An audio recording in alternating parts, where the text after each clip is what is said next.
ఈరోజు రెక్క ముక్కు లేని పక్షి రేయి పగలు తపస్సు చేసి ఒక చెరువు చేపలన్నీ ఒక్కడే మింగెను.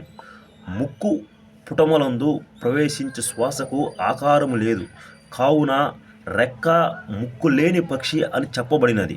శ్వాస రేయి పగలు విడవక సోహోం అను మంత్రము జపించుచున్నది. కావున పక్షి రేయి పగలు తపస్సు చేసే అని చెప్పబడినది. ఈ శ్వాసయే శరీరంలోనికి ప్రవేశించి కుంభకము ద్వారా నిలిచి శరీరములోనున్న కదలికల చైతన్యములన్నిటిని నిలిపివేయుచున్నది. కావున చెరువులో అనేక విధములుగా చలించు చేపలన్నిటినీ మృంగెను అని చెప్పబడినది. ఇంటి వెనుక తుట్టె పొరుగు ఇంటిలో అందరిని మృంగే, చూడవచ్చిన జనులెల్లా చూచి మృంగెను.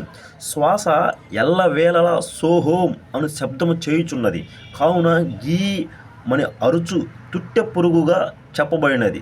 శ్వాసకు ఆధారము శరీరములో కనపడక ఉన్న బ్రహ్మనాడిలోని చైతన్యము, కావున ఇంటి వెనుక పురుగు అని చెప్పబడినది.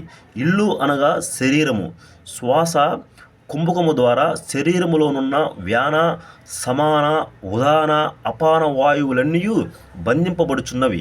కావున ఇంటిలోని అందరినీ మృంగెను అని చెప్పబడి ఉన్నది.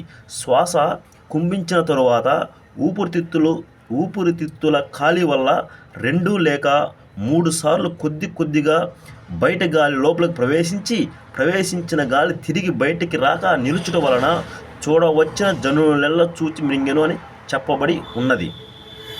కాళ్ళు చేతులు లేనివాడు కడవ ముంత చేతపట్టి నిండు బావి నీళ్లను ఒక్కడే ముంచెను. శ్వాసకు రూపము లేదు, కావున కాళ్ళు చేతులు లేనివాడని చెప్పబడినది. శ్వాస ముక్కు రంధ్రములలో ఒకదాని యందు ఎక్కువ, ఒకదాని యందు తక్కువ, లోపలికి బయటికి చలించుచున్నది. ఎక్కువ శ్వాసను కడవ అని, తక్కువ శ్వాసను ముంత అని చెప్పడమైనది. కావున కడవ ముంత చేతపట్టి అని చెప్పడమైనది. శరీరంలోని తలంపులన్నీ శ్వాస ఒక్కటి నిలవడము వల్ల నిలిచిపోవచ్చున్నవి. కావున బావి నీళ్ళన్నీ ఒక్కడే ముంచెను అని చెప్పబడి ఉన్నది. శరీరమును బావిగా పోల్చడమైనది.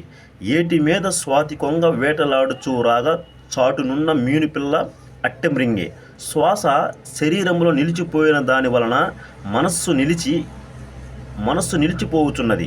మనస్సు నిలిచిపోవటం వలన ఊపిరితిత్తుల తరువాత నరములు, మనస్సు నిలిచిపోవటం వలన ఊపిరితిత్తులు, తర్వాత నరములు, ఆ తర్వాత సూర్యచంద్రనాడులు, షట్చక్రములు ఒకదాని తర్వాత ఒకటి తమ చైతన్యమును కోల్పోవచ్చున్నవి. కావున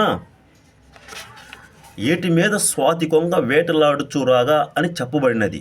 ఒకదాని తర్వాత ఒకటి తమ చైతన్యమును కోల్పోయినను ఆకరణ గల 7వ కేంద్రము మనస్సు వలన తన శక్తిని కోల్పోక నిలిచిన దాని వలన అన్నిటి యొక్క చైతన్యములను నిలిపివేసిన మనస్సు 7వ కేంద్రం వద్దకు వచ్చి తన శక్తి చాలక నిలిచిపోయిన దాని వలన చాటునున్న చేప పిల్ల కొంగను మింగినని చెప్పడమైనది.